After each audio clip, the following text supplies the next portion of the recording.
Today I have the pleasure of speaking with editor Emma D. Dryden. Emma's 25-year career in publishing has spanned from starting as an intern at Viking Children's Books to eventually being named publisher of Athenaeum Books for Young Readers and Margaret K. McElderry Books, which are now imprints of Simon & Schuster. In 2005, Emma became a freelance editor and consultant and formed Dryden Books, which offers a range of freelance editorial services to authors and publishers, illustrators, and agents. She also conducts classes and gives workshop presentations.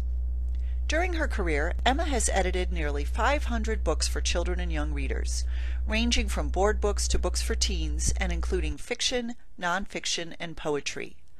Books published under her guidance have received numerous awards and medals, among them the Newbery Medal, Newbery Honor, Caldecott Honor, National Book Award nomination, Coretta Scott King Author Award, and Christopher Award, just to name a few. Clearly, Emma speaks from a place of knowledge and experience, and I'm thrilled that she's spending some time with us discussing the current state of the children's publishing field. Hi, Emma. Thanks so much for being here with us today. Thank you, Laura. I'm really glad to be here. So let's jump right in here. One of your consulting services is to help authors and illustrators form a career strategy and to help startup publishers and agents kind of grow their presence in the children's field. What are some key areas in publishing today that we must all be paying attention to? It's a great question, Laura, and this really spans everybody from traditionally published or people interested in traditionally publishing their work, as well as any self-publishers or even startups. And I think primarily the first thing that we all need to recognize is that agents and editors, more than ever before, are expecting high-quality, well-crafted manuscripts when they come in on submission. Now, this is not to say editors and agents won't continue to help the authors, work on their craft, revise some, but what I'm aware of more and more is just the need for really finely crafted manuscripts that are practically publishing ready to be going in on submission. Whether we agree or not with that is not really the issue at this point. It's the fact of the nature of the business.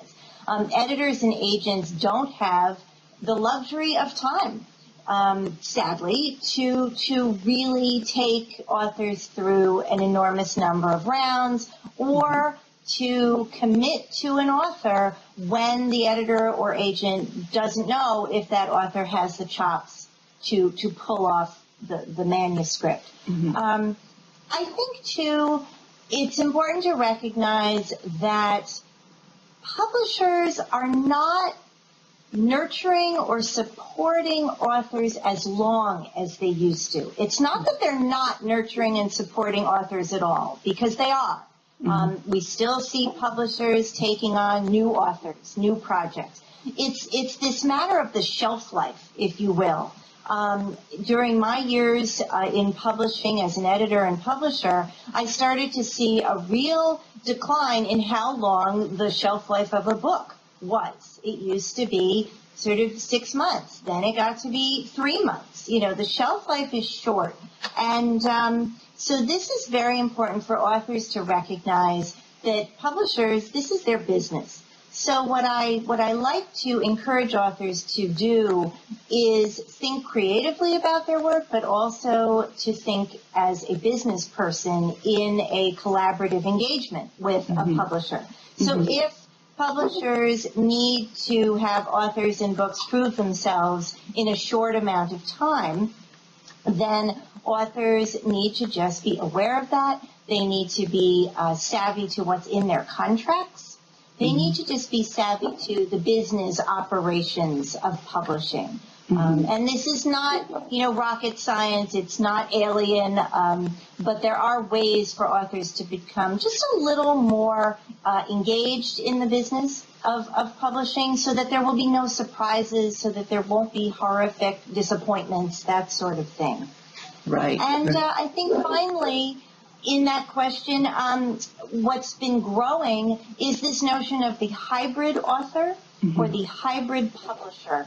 And that's interesting to think about. I think this really speaks to opportunities for authors and publishers. And if listeners don't quite know what hybrid author means, essentially, this is a definition that's still being figured out, but essentially what we're seeing is authors who are publishing traditionally, also self-publishing, also perhaps publishing with a small independent house or platform. It's authors who are really thinking about their writing and the best ways to get their writing out to readers, and that could be in a variety of ways.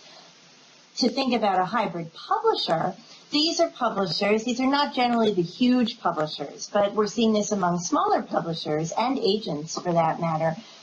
Small houses or agents who are thinking about how they can best help authors get published. And that may mean in a variety of ways, not necessarily the traditional sort of advanced royalty model, but perhaps a profit-sharing model. They're looking at different means of working with their authors.